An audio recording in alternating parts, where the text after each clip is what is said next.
Hey everyone, this week's episode of the local Necromancer's Coffee Break is going to look a little bit different. I decided to record the first chapter of my horror novel, Echo of Moths, in an audio drama style. I have been loving graphic audiobooks for the last few months, and so I decided, hey, why not give something like that a try? Now, this is best listened to with headphones, eyes closed, just let yourself get lost in it. But YouTube does not like static images, so you will actually get to see a behind the scenes look of me actually recording the audio for it. I'm very excited. YouTube thankfully has a lot of resources for sound effects, music. It's wonderful. I've been having a blast putting this together, so I really hope you all enjoy it. There will be more videos coming out this week. I just ran out of time for filming, so please enjoy. I love you all. Stay safe.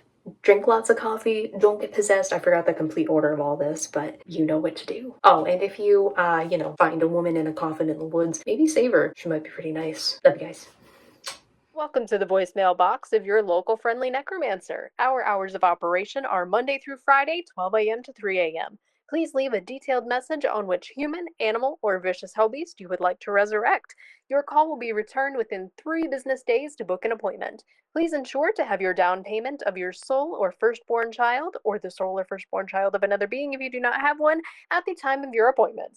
Thank you. No one leaves the woods. The ghastly trunks of gnarled flesh watch from gaunt bramble and twig, stalking the night as prey draws within. No one opens their home, nor tilts the shade in, nor listens to taunts of the spirits that walk through the stillness of dark. No one dares interfere with its pure sacrifice chosen, or they will meet fate far worse than death and never escape. No one walks away from their thicket-cased home, where the spirits once called to their worn, weary soul. In the deadest of nights, no one leaves the woods.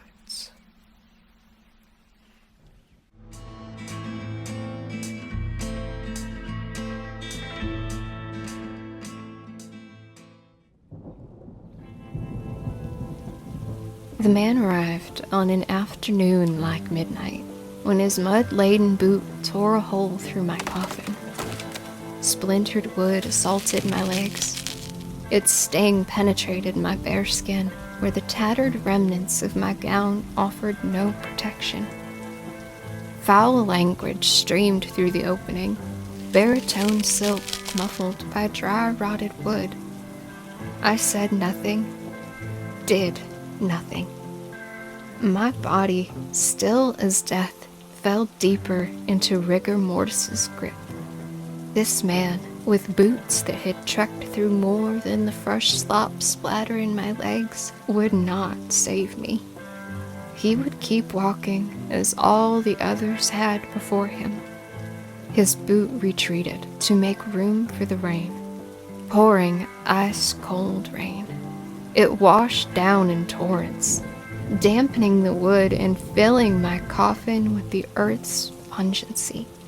High noon had never felt more like the dead of night, like the very one when I had been placed in this box to spend what remained of my life and whatever lay beyond. Daddy, what's that? My blood ran cold. A child.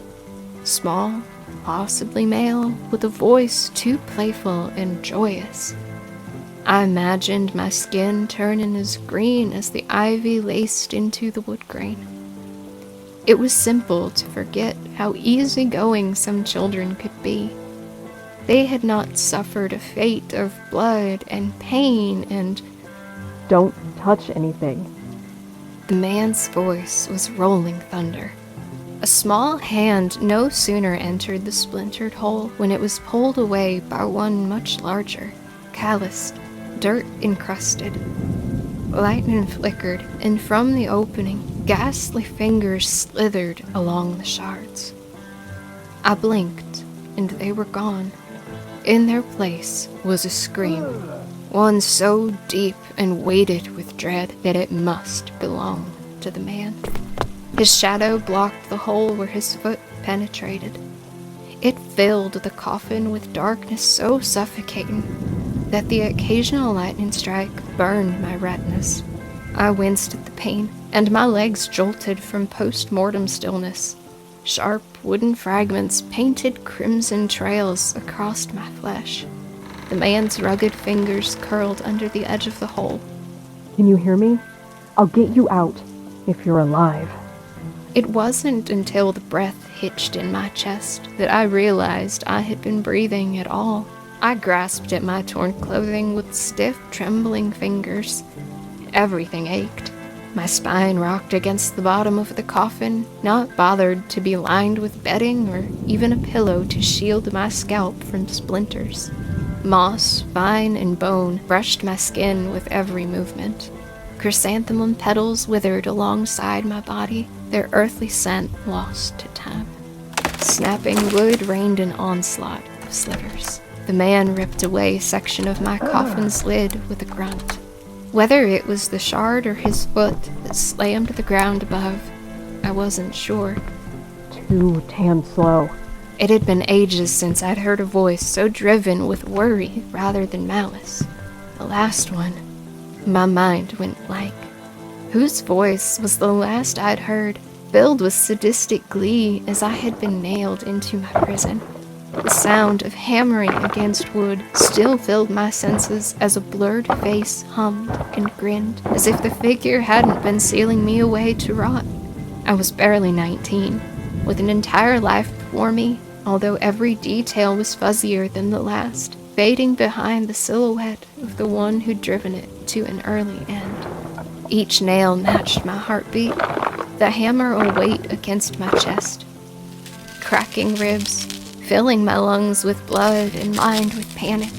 Swirling, maelstrom panic. Cover your face. The man's voice jolted me like a bolt from the flickering storm. I'm breaking through. Instinctively, I lifted my arms to shield myself, only to be met by the rough surface of my confines. My coffin was not meant for wiggle room. It held no space for even the thinnest arms to slither between the lid and my body. It was a prison made with its captive in mind, one molded to keep me in place, immobile. Whatever this man had in mind, whatever I was supposed to protect myself from, I would have to face head on. I opened my mouth, but my throat filled with dust. Pain seared as I tried to speak. Nothing emerged. Do not set her free. Terror blanketed the casket in ice. That voice, slithery, slimy, malevolent, raked my eardrums like a scythe against my skull. It was the wind on an autumn night that blew your hair but not the leaves, a reminder that its eyes were solely on you. Its presence was the moment a full moon peeked through the clouds and thoughts of transformation prickled your skin with curiosity, anticipation. The fear that stories told on moonlit nights of shifters and spirits were no longer fantasy, but reality. It was inhuman, devilish. It picked at my shredded memories in desperation to be recalled, though its source did not grace the racing images in my mind. Wood cascaded in a firestorm of dust and debris. My lungs filled with fire, and splinters found purchase in what little tissue surrounded my abdomen. Coughs rattled in my chest as I breathed in the remnants of my enclosure. Pale beams trickled where darkness once suffocated. As I lay cold and shivering from the afternoon breeze that slithered between shards of cracked timber, my eyes narrowed to slits. It was so bright, even through the rolling storm, that I felt as if it would melt my eyes from their sockets. How long had it been since I saw the light? Above me, through the thin glimpses between my lashes, stood a looming silhouette. An axe blade glimmered at his side. White-knuckled fingers clenched its hilt in a grip so tight it trembled. Heaving breaths rocked his shoulders. You're alive. Not the slithering, slimy voice, but instead one of concern and determination that brushed my ears like a dove's wing. It held promise of safety, comfort, everything I lacked, and the only thing I ever wanted. The man knelt above me, knee placed gingerly atop the remnants of dry, rotted casket. His axe clattered at his side. A lazy breeze blew sprinkling rain across its drift. Cool mist coated my arms, riddled with goose flesh and trembling from the frigid unknown. But the sky did not linger overhead with rolling thunderheads and lightning daggers. Instead, an oak canopy spanned above, suspended by pillars of moss-covered stone. Somewhere beneath, a stream burbled and lapped.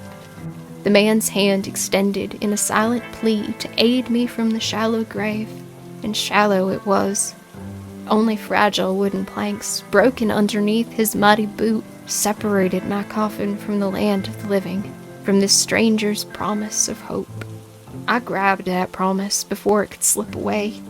Hope transferred to my body with the dirt from his palm, firm as his grip while he guided me away from the debris and onto unsteady bare feet. I tried to ignore the wetness on my legs and the blood trailing my skin. The hand that grasped mine shifted as he moved to grab my shoulders. Are you... No, you're not all right. What happened to you? Who put you in there? How are you alive? It didn't need to pass his lips. The question hung between us by a frayed noose. I gulped sweet, clean air into my lungs as I struggled to formulate a response. Rain coated the breeze with a freshness I hadn't experienced in too long. The smell of the mountains, the approaching storm that cloaked the afternoon sun and midnight, brought tears that choked my words behind an impenetrable veil. Eyes like sun-bleached ivy wandered from the tears streaming down my cheeks to the clothing scraps that clung to my malnourished frame. The man was as beautiful as he was kind, with tousled hair falling just beyond his chin in light brown waves that must have highlighted gold in proper sunlight. A ghost of a beard tickled his face, and freckles scrunched his expression with concern. "Dad?" My body went rigid at the child's high-pitched call. We were not alone on the bridge, suspended high above a river of jagged rock and choppy, fast-moving water. Do not set sight free. The malevolent voice lashed my name like the axe at our feet. I whirled around, tumbling on legs that hadn't stood in God knew how long. Trees and wood and lightning flurried in my vision until I came to rest in the man's arms, pulled tight against his chest.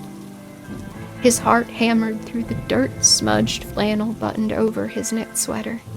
The voice couldn't be here. Couldn't discover he'd freed me.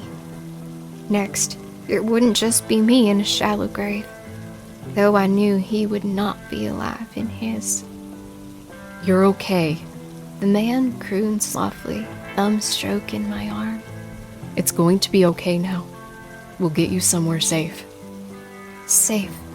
As wonderful as it sounded to hear the words on another's lips, the vice that gripped my chest locked out his comfort. We weren't safe. I tilted my head from side to side. Aside from the man at my back, a small boy at the base of the bridge that I assumed was his son, and the sprawling expanse of thick-trunked trees in every direction, we were alone. Bone-chillingly, ominously alone.